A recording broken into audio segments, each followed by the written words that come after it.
नमस्कार दोस्तों, स्वागत है आप सभी का आपके अपने YouTube channel all exam guide गुरु पर। दोस्तों, आप देख रहे हैं फ्री साइंस का वीडियो प्रैक्टिस सेट पेपर। इस एक ही वीडियो में मैं आपके लिए 100 साइंस के क्वेश्चंस पढ़ाऊंगा और ये 100 के 100 एग्जाम के लिए मोस्ट इंपॉर्टेंट क्वेश्चन हैं। इनको याद कर लीजिए। किसी भी एग्जाम की तैयारी कर रहे हैं, हर एग्जाम में आपको ये प्रश्न देखने को मिलेंगे। वीडियो फ्री है, पूरा देखिए। चैनल पर नए हैं, चैनल सब्सक्राइब कर लीजिए, क्योंकि मैं रोज 3 वीडियो अपलोड करता हूं अलग अलग टॉपिक के, तो प्रतिदिन के वीडियो की नोटिफिकेशन आपको मिल जाया करेगी। और अगर आप वीडियो अच्छा लगता है तो लाइक भी कर सकते हैं, अपने दोस्तों को भी शेयर कर सकते हैं। तो चलिए हम शुरू करते हैं ये वीडियो। सबसे पहला प्रश्न है, अम्ल वह पदार्थ है। तो अम्ल वह पदार्थ है जो प्रोटॉन देता है। अम्ल वह पदार्थ है जो प्रोटॉन देता है। क्षार वह पदार्थ है जो प्रोटॉन ग्रहण करता है। यह क्वेश्चन किसी भी तरीके से आपसे पूछा जा सकता है। नेक्स्ट क्वेश्चन, अम्ल और क्षारों की अभिक्रिया के फलस्वरूप बने पदार्थ को क्या कहते हैं। तो अम्ल और क्षारों की अभिक्रिया के फलस्वरूप बने पदार्थ को लवण कहा जाता है। राइट आंसर हो जाएगा। उदासीनीकरण क्रिया से क्या बनता है। तो राइट आंसर हो जाएगा, उदासीनीकरण क्रिया से लवण और जल बनता है। अम्ल एवं क्षार के परीक्षण के लिए किसका प्रयोग करते हैं। तो अम्ल और क्षार के परीक्षण के लिए लिटमस पत्र का प्रयोग किया जाता है। नीले लिटमस पत्र को लाल कर देता है कौन। तो नीले लिटमस पत्र को अम्ल लाल कर देता है। लाल लिटमस पत्र को नीला कौन कर देता है। तो क्षार लाल लिटमस पत्र को नीला कर देता है। लाल लिटमस पत्र को नीला कर देता है। पीएच स्केल का परास कितने से कितना होता है। तो पीएच स्केल पर 0 से 14 तक की संख्याएं होती हैं, जो अम्ल और क्षार और उदासीन प्रकृति को दर्शाती हैं। किस पीएच परास में हमारा शरीर काम करता है। तो हमारे शरीर का पीएच मान 7 से 7.8 तक होता है। उदासीन विलयन का पीएच मान कितना होता है। तो उदासीन विलयन का पीएच मान 7 होता है। पीने वाले जल के जीवाणु से मुक्त करने के लिए रोगाणुनाशक के रूप में किस यौगिक का प्रयोग करते हैं। तो पीने वाले जल को जल के जीवाणु से मुक्त करने के लिए रोगाणुनाशक के रूप में विरंजक चूर्ण का प्रयोग करते हैं। सही उत्तर हो जाएगा। साधारण नमक का रासायनिक सूत्र क्या है। तो NaCl साधारण नमक का रासायनिक सूत्र है। विरंजक चूर्ण का रासायनिक सूत्र क्या है। तो CaOCl2 विरंजक चूर्ण का रासायनिक सूत्र है। अपच का उपचार करने के लिए किस औषधि का प्रयोग करते हैं। तो अपच का उपचार करने के लिए एंटासिड औषधि का प्रयोग किया जाता है। साधारण नमक का रासायनिक नाम क्या है। तो कैल्शियम क्लोराइड साधारण नमक का रासायनिक नाम है। अम्ल का स्वाद कैसा होता है। तो अम्ल का स्वाद खट्टा होता है। प्लास्टर ऑफ पेरिस का रासायनिक नाम क्या है। तो calcium sulphate hemihydrate plaster of Paris का रासायनिक नाम है। क्षारकों का सबसे मुख्य गुण क्या होता है। तो अम्लों को उदासीन करना क्षारकों का सबसे मुख्य गुण होता है। प्लास्टर ऑफ पेरिस का रासायनिक सूत्र क्या है। तो CaSO4 half H2O plaster of Paris का रासायनिक सूत्र है। खट्टे स्वाद वाली वस्तुओं में कौन सा पदार्थ पाया जाता है। तो खट्टे स्वाद वाली वस्तुओं में अम्ल पाया जाता है। इमली में कौन सा अम्ल पाया जाता है। तो इमली में टार्टरिक अम्ल पाया जाता है। टमाटर में कौन सा अम्ल उपस्थित होता है। तो ऑक्जेलिक अम्ल उपस्थित होता है टमाटर में। दूध खट्टा किस अम्ल के कारण हो जाता है। तो लैक्टिक अम्ल के कारण दूध खट्टा हो जाता है। संतरे में कौन सा अम्ल होता है। तो संतरे में सिट्रिक अम्ल होता है। नींबू में कौन सा अम्ल होता है। तो नींबू में भी सिट्रिक अम्ल होता है। चींटी के डंक में कौन सा अम्ल होता है। तो मेथनोइक अम्ल होता है चींटी के डंक में। जब वर्षा का जल का पीएच मान 5.6 से कम होता है तो उसे किस प्रकार की वर्षा का नाम दिया जाता है। तो 5.6 से पीएच अगर वर्षा का जल का कम हो तो वो अम्ल वर्षा कहलाती है। विरंजक चूर्ण का रासायनिक नाम क्या है। तो कैल्शियम ऑक्सीक्लोराइड विरंजक चूर्ण का रासायनिक नाम है। अम्ल क्षार का सूचक का नाम बताइए जो लाइकेन से निकाला जाता है। तो लिटमस विलयन अम्ल क्षार का सूचक है जो लाइकेन से निकाला जाता है। CaSO4 हाफ H2O का सामान्य नाम क्या है। तो प्लास्टर ऑफ पेरिस के नाम से CaSO4 हाफ H2O को जानते हैं। लिटमस पत्र पर अम्ल का क्या प्रभाव पड़ता है। तो लिटमस पत्र का अम्ल पर प्रभाव नीले लिटमस को लाल कर देता है। क्षार का लिटमस पत्र पर क्या प्रभाव पड़ता है। तो क्षार लाल लिटमस पत्र को नीला कर देता है। जिप्सम का रासायनिक सूत्र क्या है। तो CaSO4 2H2O जिप्सम का रासायनिक सूत्र है। उदासीनीकरण अभिक्रिया में क्या होता है, तो जब अम्ल एवं क्षार के बीच में अभिक्रिया होती है तो उदासीनीकरण अभिक्रिया होती है। लिटमस का स्रोत क्या है, तो लाइकेन लिटमस का स्रोत है। क्षारकीय पदार्थों का स्वाद कैसा होता है, तो क्षारकीय पदार्थों का स्वाद कड़वा होता है। लिटमस का प्राकृतिक रंग क्या है, तो लिटमस का प्राकृतिक रंग है बैंगनी। जिंक सल्फेट का रासायनिक सूत्र क्या है, तो ZnSO4 जिंक सल्फेट का रासायनिक सूत्र है। कपड़े को विरंजक करने के लिए यौगिक का प्रयोग किया जाता है, उसका नाम क्या है, तो उस यौगिक का नाम है विरंजक चूर्ण। बेकिंग सोडा का रासायनिक नाम क्या है, तो sodium hydrogen carbonate baking soda का रासायनिक नाम है। प्राकृतिक सूचक कौन है, तो हल्दी या लिटमस पत्र प्राकृतिक सूचक कहलाते हैं। क्षारकों को उदासीन किसका करना मुख्य गुण है, तो क्षारकों को उदासीन करना अम्ल का मुख्य गुण है। खाने वाले सोडे का नाम क्या है, तो बेकिंग सोडा कहते हैं खाने वाले सोडे को। विरंजक चूर्ण किस प्रकार बनता है, बुझा हुआ चूना क्लोरीन गैस से अभिक्रिया करके विरंजक चूर्ण बनाते हैं।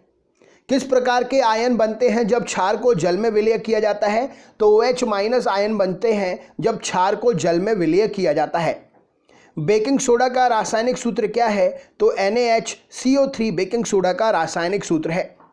जब नीला लिटमस पत्र को HCl में डाला जाता है तो क्या होता है, तो जब नीला लिटमस पत्र को HCl में डाला जाता है तो नीला लिटमस लाल हो जाता है। धोने के सोडे का रासायनिक नाम क्या है, तो सोडियम कार्बोनेट डेकाहाइड्रेट धोने के सोडे का रासायनिक नाम है। धोने के सोडे का रासायनिक सूत्र क्या है, तो Na2CO3 10H2O धोने के सोडे का रासायनिक सूत्र है। CaOCl2 का प्रचलित नाम क्या है, तो इसे विरंजक चूर्ण के नाम से जानते हैं। जल की स्थायी कठोरता को हटाने के लिए कोई यौगिक का नाम क्या है, तो जल की स्थायी कठोरता को हटाने के लिए सोडियम कार्बोनेट का प्रयोग करते हैं। अम्लीय विलयन का pH मान क्या होता है, तो 7 से कम होता है अम्लीय विलयन का pH मान। धावन सोडा का जलीय घोल कैसा होता है, तो धावन सोडा का जलीय घोल क्षारीय होता है। कठोर जल को मृदु करने के लिए किस सोडियम यौगिक का प्रयोग करते हैं, तो कठोर जल को मृदु करने के लिए सोडियम कार्बोनेट डेकाहाइड्रेट का प्रयोग किया जाता है। क्षारीय विलयन का pH मान क्या होता है, तो 7 से अधिक होता है क्षारीय विलयन का pH मान। शुद्ध जल का pH मान कितना होता है, तो 7 होता है शुद्ध जल का pH मान। पेट में किस अम्ल का निर्माण होता है, तो HCl का निर्माण होता है पेट में। ग्लूकोज का सूत्र क्या होता है, तो C6H12O6 ग्लूकोज का सूत्र होता है। प्लास्टर ऑफ पेरिस का उपयोग कहाँ होता है, तो चिकित्सा के क्षेत्र में खिलौना बनाने में प्लास्टर ऑफ पेरिस का उपयोग होता है। कोई विलयन लाल लिटमस को नीला कर देता है तो उसका pH मान कितना होगा, तो उसका pH मान 7 से अधिक होगा, अर्थात वह विलयन क्षारीय होगा। कोई विलयन नीले लिटमस को लाल कर देता है तो उसका pH क्या होगा, तो कोई विलयन नीले लिटमस को लाल कर देता है तो उसका pH 7 से कम होगा, अर्थात वह विलयन अम्लीय होगा। बिना बुझे हुए चूने का रासायनिक सूत्र क्या होगा, तो CaO बिना बुझे हुए चूने का रासायनिक सूत्र होगा। टूटी हुई हड्डी की मरम्मत करने के लिए डॉक्टर किसका उपयोग करते हैं, तो प्लास्टर ऑफ पेरिस का उपयोग करते हैं टूटी हुई हड्डी का मरम्मत करने के लिए। टार्ट्रिक अम्ल की प्राकृतिक स्रोत क्या है, तो टार्ट्रिक अम्ल का प्राकृतिक स्रोत इमली है। उपचयन को रोकने वाली पदार्थों को क्या कहा जाता है, तो प्रतिऑक्सीकारक उपचयन को रोकने वाले पदार्थ कहलाते हैं। उपचयन अपचयन का दूसरा नाम क्या है, तो रेडॉक्स अभिक्रिया उपचयन अपचयन का दूसरा नाम है। श्वसन को कौन सी अभिक्रिया कहते हैं, तो ऊष्माक्षेपी अभिक्रिया कहते हैं श्वसन को। जब पोटेशियम धातु की जल से क्रिया करवाते हैं तो क्या होता है, तो पोटेशियम धातु जल से क्रिया करती है, ऑक्सीकरण होता है। श्याम श्वेत फोटोग्राफी मतलब ब्लैक एंड वाइट फोटोग्राफी में किस यौगिक का प्रयोग करते हैं, तो AgBr का प्रयोग करते हैं। राइट आंसर है सिल्वर ब्रोमाइड का। मैग्नीशियम का वायु में जलना किसका उदाहरण है, तो यह ऑक्सीकरण का उदाहरण है। ऊष्मा शोषी अभिक्रिया का उदाहरण क्या हो जाएगा, तो NH4Cl का जल में विलयन बनना ऊष्मा शोषी अभिक्रिया का उदाहरण है। बिना बुझे हुए चूने को जल में मिलाने पर क्या बनता है, तो बुझा हुआ चूना बनता है। राइट आंसर हो जाएगा। किसी रासायनिक समीकरण का संतुलन किस आधार पर करते हैं, तो द्रव्यमान संरक्षण के नियम के आधार पर रासायनिक समीकरण का संतुलन किया जाता है। चिप्स बनाने वाले चिप्स के थैली में कौन सी गैस भर देते हैं ताकि उससे उपचयन ना हो सके, तो उसमें नाइट्रोजन गैस भर दी जाती है। पोटेशियम क्लोरेट को गर्म करने पर कौन सी गैस निकलती है, तो पोटेशियम क्लोरेट को गर्म करने पर ऑक्सीजन गैस निकलती है। संक्षारण के तांबे पर किस प्रकार की रंग चढ़ाई जाती है? तो संक्षारण के तांबे पर हरे रंग की परत चढ़ जाती है। तांबा खुली अवस्था में रखने पर हरे रंग की परत अपने ऊपर चढ़ा लेता है। चिप्स की थैलियों में कौन सी गैस मिलाई जाती है? तो नाइट्रोजन गैस मिलाई जाती है। शरीर में भोजन का पाचन कैसी अभिक्रिया है? तो यह एक वियोजन अभिक्रिया कहलाएगा। उस अभिक्रिया का नाम बताइए जिसमें एक पदार्थ ऑक्सीकृत होता है जबकि दूसरा पदार्थ अवकृत होता है, तो इसे रेडॉक्स अभिक्रिया कहा जाता है। उस अभिक्रिया का नाम बताइए जिसमें दो अभिकारक आयनों का अदला बदली करते हैं, तो वह द्विविस्थापन अभिक्रिया कहलाती है। नेक्स्ट क्वेश्चन है, अभिकारकों एवं उत्पादों के सूत्र में रूप में किसी अभिक्रिया के व्यंजन को क्या नाम दिया गया है? तो उसे रासायनिक समीकरण नाम दिया गया है। आयनों के बीच अभिक्रिया को प्रदर्शित करने वाले समीकरण को क्या कहते हैं? तो उसे आयनिक समीकरण कहते हैं। जब मैग्नीशियम तार को वायु में जलाया जाता है तो किस प्रकार की अभिक्रिया होती है? तो संयोजन अभिक्रिया होती है। NO2 का धुआं किस रंग का होता है? तो यह भूरे रंग का होता है। लोहे पर चढ़ने वाली जंग की परत किस रंग की होती है? तो भूरे रंग की होती है। जब लोहे को खुले में रखा जाता है तो भूरा रंग क्यों हो जाता है? तो संक्षारण के कारण उस पर जंग लग जाती है, भूरे रंग की परत होती है वह।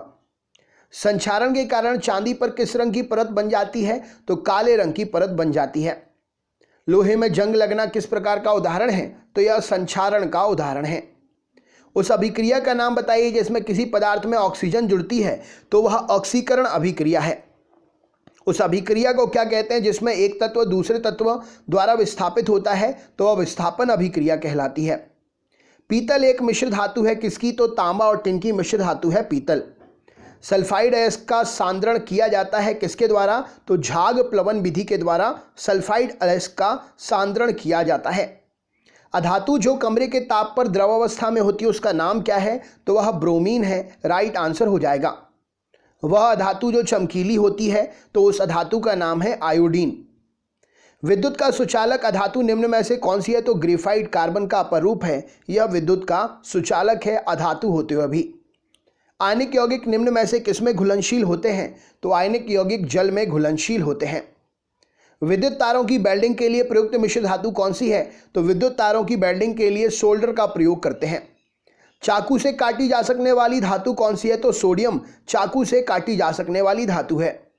सोडियम धातु को किस में रखते हैं? तो मिट्टी के तेल में सोडियम धातु को रखा जाता है। सोडियम के टुकड़ों को यदि पानी में डाल दिया जाए तो क्या होगा? तो तैरते हुए जलने लगेगी सोडियम, इसीलिए सोडियम के टुकड़ों को या सोडियम को मिट्टी के तेल में रखा जाता है। कास्टिक सोडा का रासायनिक सूत्र क्या है? तो NaOH इस प्रश्न के लिए सही उत्तर हो जाएगा। दोस्तों ये सीरीज आगे जारी रहेगी। सोडियम एल्यूमिनेट का रासायनिक सूत्र क्या है? इसका आंसर आप हमें कमेंट बॉक्स में शेयर कर दीजिए। अगर आपसे नहीं बनता है तो अगले वीडियो का इंतजार करिए। नेक्स्ट वीडियो में मैं यहीं से क्वेश्चन शुरू करूंगा और ये सीरीज आगे भी चलती रहेगी। चैनल पर अगर आप नए हैं, इस प्रकार के वीडियो प्रतिदिन प्राप्त करना चाहते हैं तो हमारे चैनल को सब्सक्राइब करके बेल आइकन ऑन कर लें, जिससे रोज के वीडियोस की नोटिफिकेशन आपको मिल सके। और दोस्तों अगर आपने अभी तक वीडियो लाइक नहीं किया है तो ज़रूर करिएगा अगर अच्छा लगा हो वीडियो आपको, और अपने दोस्तों के साथ भी ज़रूर शेयर करिएगा। अगले वीडियो में फिर से मुलाकात होगी। बहुत बहुत धन्यवाद। आपका दिन शुभ हो।